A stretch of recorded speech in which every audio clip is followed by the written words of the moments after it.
고든창 박사님, 반갑습니다. 황교안입니다. 박사님은 미국 내에서 가장 통찰력 있는 동북아 지역 전문가입니다. 트럼프 대통령이 지난 2월 22일 시펙 연설 도중에 고든창 박사님을 Great 고든창이라고 부르면서 일으켜 세우던 그 모습, 트럼프 대통령 자신이 추진하고 있는 대중국 정책을 잘하고 있지 않느냐 이렇게 물었을 정도로 저명한 인사신데 오늘 이렇게 화상으로라도 만나 뵙게 돼서 대단히 고맙게 생각합니다. 저도 대통령 권한 대행 시절에 트럼프 대통령을 통화를 한 일이 있습니다. 3번 한 일이 있는데 아주 역동적이신 분이었고 뭐 저하고 대화할 때도 100% 코리아와 함께한다. 100% 권한 대행과 함께한다. 이런 말씀을 했던 기억이 납니다. 오늘 이렇게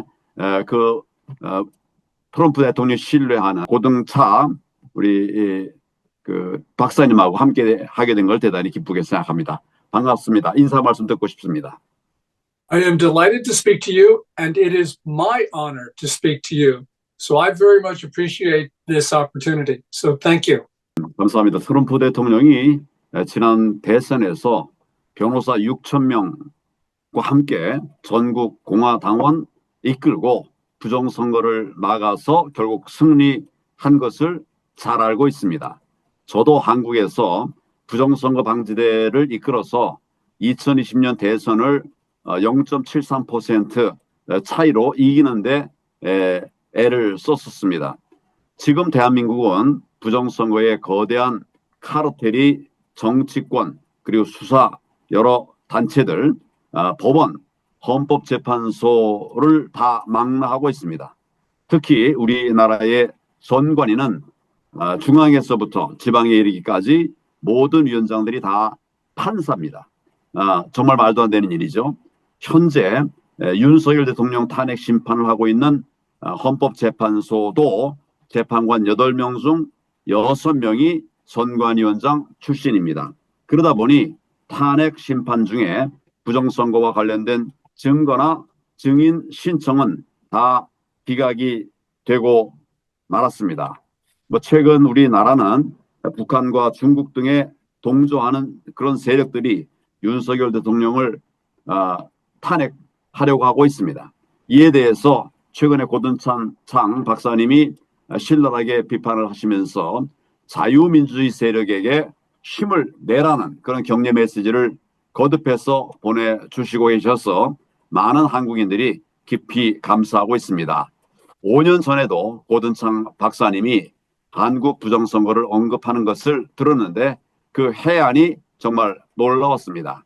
특히 고든창 박사께서 지난 2월 22일 X를 통해서 한국을 구하라. 지금이야말로 행동할 순간이다.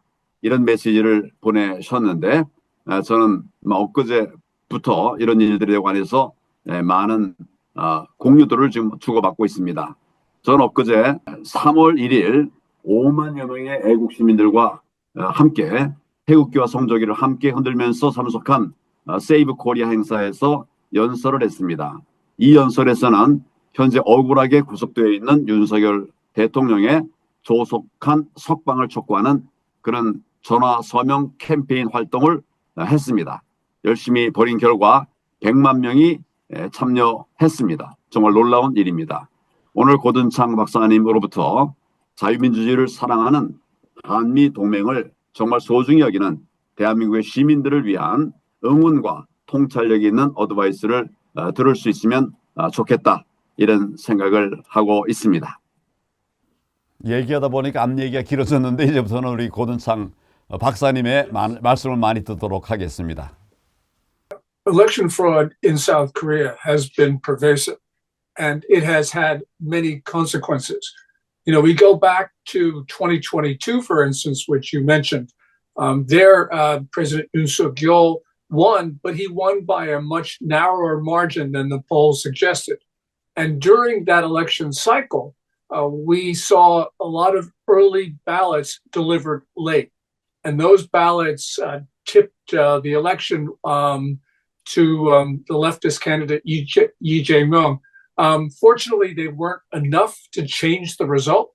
But we have seen in 2020, 2022, and 2024 evidence of election irregularities that cannot be explained. In all of those elections, the polling beforehand and the election results do not match. Now, you can have one election where polling and election results are discrepant, but not so often. And that screams fraud, that there is something really wrong with the South Korean election system. And what is especially disturbing is that the National Election Commission, as you point out, has dismissed all allegations of fraud. They won't investigate it. What they are is they're investigating the people who raise the questions, the legitimate questions about election fraud. There have been too many of these overwhelming victories for Minju, the Democratic Party of Korea, the leftists, the progressives. And that says that there is a pattern of election fraud that now goes back a half decade. 트럼프 대통령과 마찬가지로 윤석열 대통령 역시 비상계엄을 통해서 부정선거를 지적을 했습니다. 그 배후에 중국이 관련됐다는 의혹이 있는 세계선거기관 협의회 AWEB, 이것이 관련된 각국의 부정선거 문제에 대해서도 트럼프 대통령과 미국의 생각이 어떤지 그걸 좀 듣고 싶습니다. When we go back to the 2020 National Assembly election in South Korea, we saw a couple things which were really strange. First of all, the National Election Committee uses servers from Huawei Technologies, the Chinese company. And we know that Beijing has been able to use Huawei servers and access them remotely, even though those servers are in other countries. So the National Election Commission just opened up their election system to Chinese surveillance by using those servers from Huawei. But also there is reliable reporting that Minju, the Democratic Party of Korea, actually cooperated with Tencent, the Chinese internet giant, to work on an algorithm to change votes. In 2020 election, there was an early balloting, and Minju was able to figure out how to switch ballots from the first day of voting to the last day of voting in a way that would not appear to so that there would not appear to be fraud. But what was really interesting was that there were so many elections which were tipped to Minju, and it was unexpected, and it was an overwhelming victory for the Democratic Party of Korea. We also saw this in the 2024 National Assembly election, and National Election Commission actually admitted that it had hired Chinese nationals to count ballots, which is, to me, extremely strange. So we start putting all of this together, and we can see that China has worked actively with Minju to rig the elections. And this has been going on now for a half decade. And this means that if there's going to be another election, if the Constitutional Court removes President Yoon and there's another election, we can be sure that China, along with its friends in Minju, will be rigging the election so that a Minju candidate wins. And that, of course, would be Yi Jae-myung, who is very, very pro-North Korea, very pro-China, very anti-US, and very, very communist. 감사합니다. 좋은 말씀입니다. 이제 화제를 좀 바꿔서 우리나라의 더불어민주당은 윤석열 대통령의 헌법적 권한인 비상계엄을 오히려 내란이라고 규정을 하고 탄핵하려 하고 있습니다. 저들의 목적이 뭐라고 보시는지 말씀을 듣고 싶습니다. The true objective of Minju is to seize power from President Yoon and then to turn South Korea into a socialist state. They have made it very clear that they do not believe in the Republic of Korea. Their country is not South Korea. Their country is Korea, which means they want to merge South Korea out of existence, a merger with the Kim regime, the Democratic People's Republic of Korea. Now, that I think is impossible in a sense, because North Korea would require the submission of South Korea. So this would mean the end of democracy. It would mean the end of freedom. It would be the end of the Republic of Korea. So their goal is, I think, a socialist communist state. And that is completely unacceptable, even to many leftists in South Korea. But nonetheless, Lee Jae-myung is very ruthless, and he's an extremist, and he will bring dangerous elements into the government should he be elected president. 예, 감사합니다. 우리 고든창 박사께서는 그간에 문재인은 간첩이다. 그런데 이재명은 더한 사람이다. 이렇게 한국의 공산화에 대해서 경고 메시지를 계속 내주셨습니다. 감사합니다. 저도 23년간 공안검사를 하면서 통진당을 해산하고 통합진보당 또 국가보안법을 폐지하는 이런 노력, 그런 시도를 저지하는 이런 역할을 해왔습니다. 대한민국에서 공산당 추종 세력을 몰아내는데 역할을 해왔는데 한국이 공산화가 되면 미국과 세계 자유진영에 어떤 영향을 미치게 되는지 이런 말씀도 해주시면 고맙겠습니다. When you look at a map, you can see that it would be very difficult for the United States to defend, for instance, our friends in the region, because South Korea occupies such an important place in the geography of East Asia. So, for instance, the United States has a treaty obligation to defend Japan, just as we have a treaty obligation to defend South Korea. But if the communists were to take over South Korea, they would break the treaty. But we would still have obligations to defend Japan, the Philippines, and our other friends in the area. And it would be much more difficult because when you look at the map, South Korea juts into the heart of Japan. So what this would do is it would severely weaken the American treaty network in the region. And that would give China an ability perhaps to break what they call the first island chain. The first island chain is a series of islands with Japan at one end and Indonesia at the other. And that island chain prevents the Chinese Navy and Air Force from surging into the Western Pacific. But if China were to control South Korea, which is what you're talking about, then China would perhaps have the ability to break that defensive perimeter that we now maintain. So South Korea is the linchpin to the defense of freedom and democracy in East Asia. And we have to understand its importance. And that's why I hope that the Trump administration will talk about the attack on democracy and freedom in South Korea and the attack on President Yoon Suk-yeol. 네, 우리 고든상 박사님의 폭넓은 해안에 대해서 감사를 드립니다. 우리 고든상 박사님께서는 공산 세력뿐만 아니라 딥 스테이트에 대해서도 잘 알고 계신 것으로 알고 있습니다.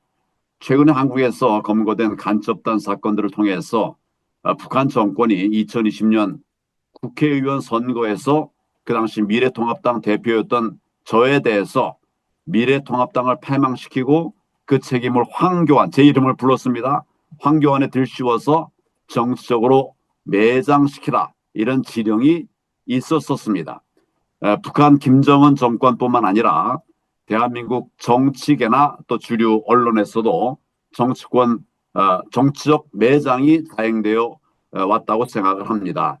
미국에서 트럼프 대통령도 딥스테이트에 의해서 많은 고초를 받으신 것으로 알고 있는데 미국과 한국의 딥스테이트는 어느 분야에 얼마나 큰 영향을 행사하고 있는지 이런 부분에 관해서도 고견을 말씀해 주시면 감사하겠습니다.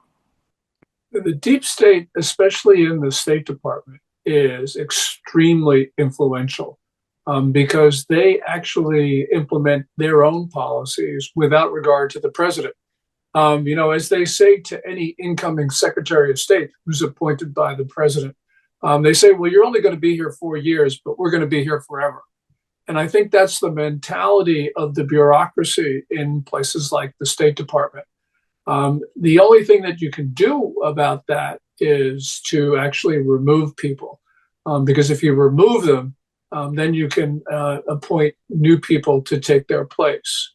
You know, we have seen in South Korea, for instance, in the National Election Commission, what we Americans would call the deep state, where you have it completely under the control of Minju, because we have seen the National Election Commission make decisions which are otherwise inexplicable.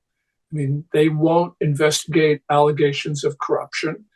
They will not toughen up their system to make it harder for China and North Korea to access it.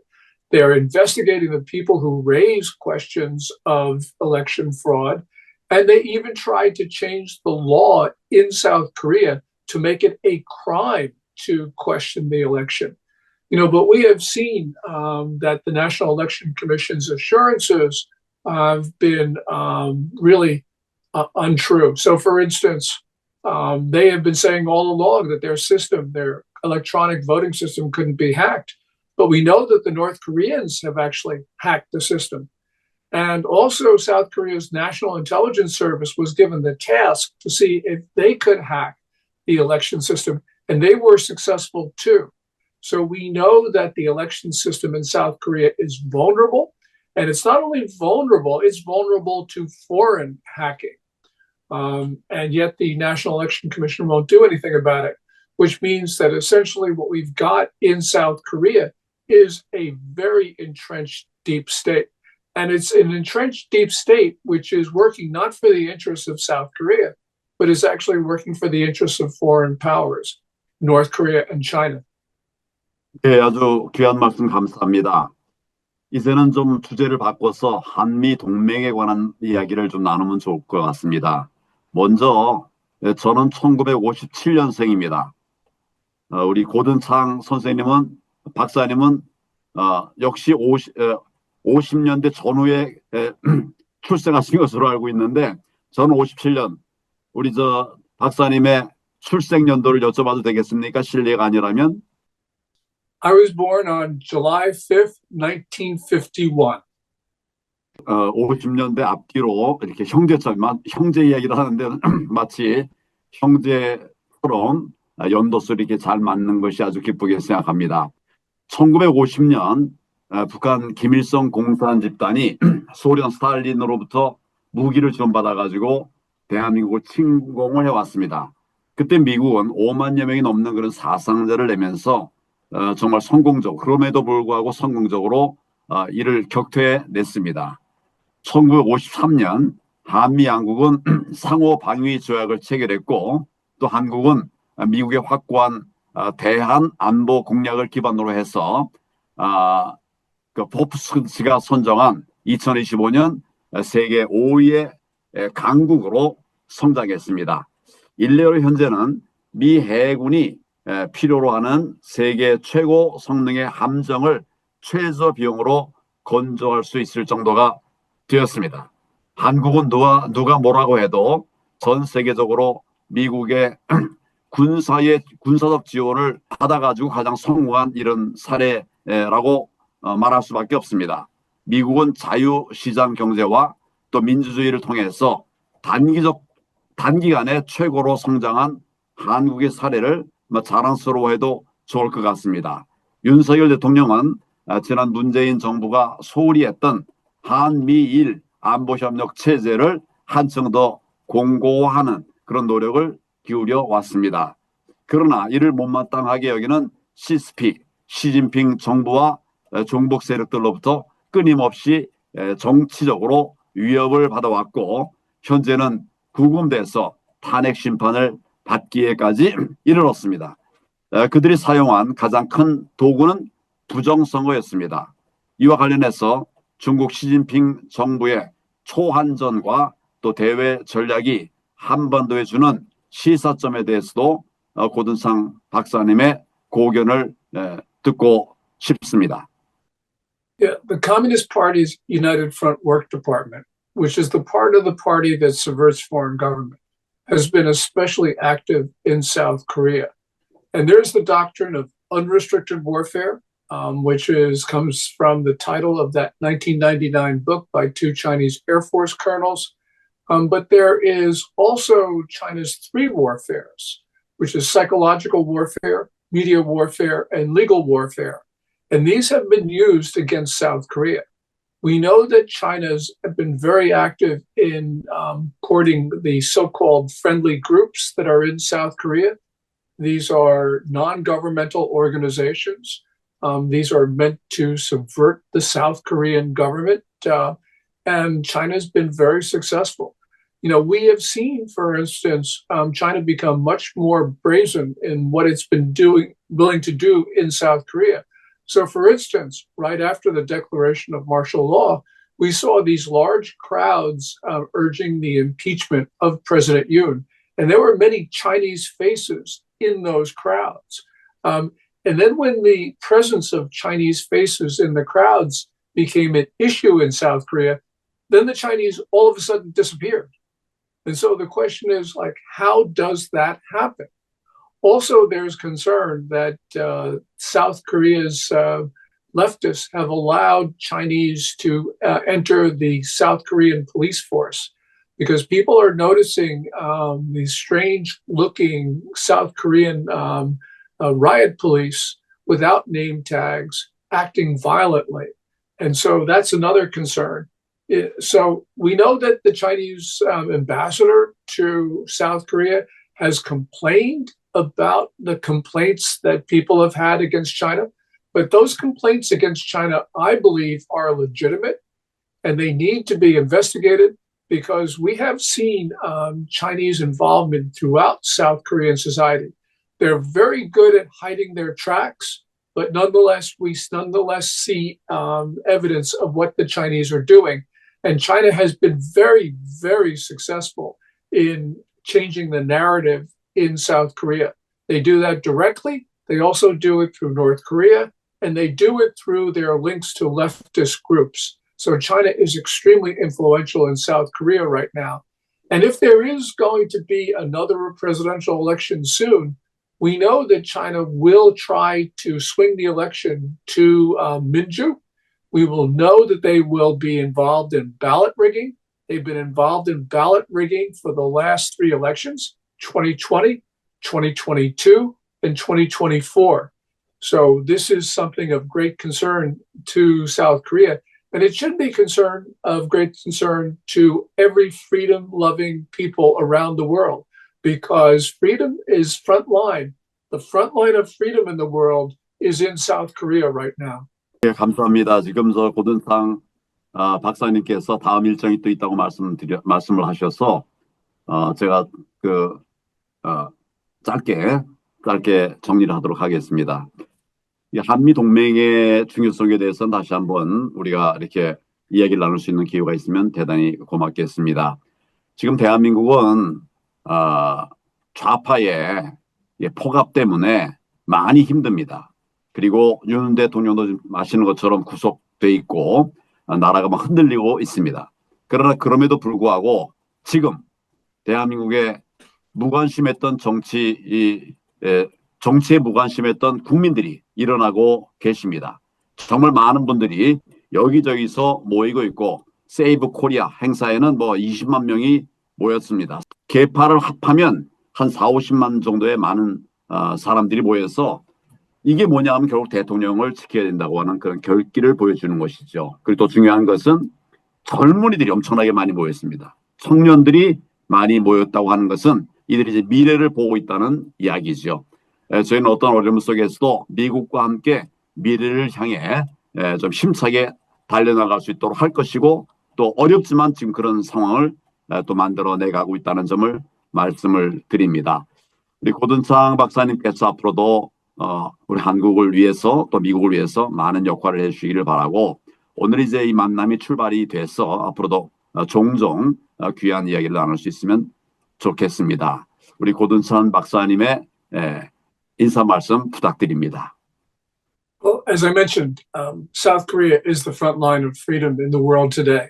It is the most fragile democracy, but there are some very, very good signs. So, for instance, now the approval ratings for President Yoon even though he's been impeached, have been steadily rising and are now in some polls above 50%. And that indicates that people understand that Minju has been overreaching, that Minju is trying to seize power, that Minju, it doesn't represent the best interest of the South Korean state. And that indicates, I think, things are moving in the right direction. You mentioned young people coming out on the streets. The young people in South Korea are fascinating because they see their society as not Korea, but as South Korea. They believe in the South Korean state. And that means they understand that the survival of the South Korean state depends, first and foremost, of course, on South Korea's institutions, but also they see the United States helping to support South Korea. So I am optimistic about the way society is going. And the thing that is very, very important is that we go together, the United States and South Korea, and we are one, South Korea and the United States. So I wish you all the best, and I will do whatever I can to help, because this is the fight of our world at this moment. It is the fight for freedom and democracy in South Korea. Thank you very much. Go together. It has been my honor to talk to you. So I very much appreciate this opportunity. So thank you so much. As I said, it is my honor to be with you. Thank you very much. 윤석열 대통령에 대한 구속은 불법입니다. 반드시 석방돼야 하고 탄핵은 기각돼야 합니다.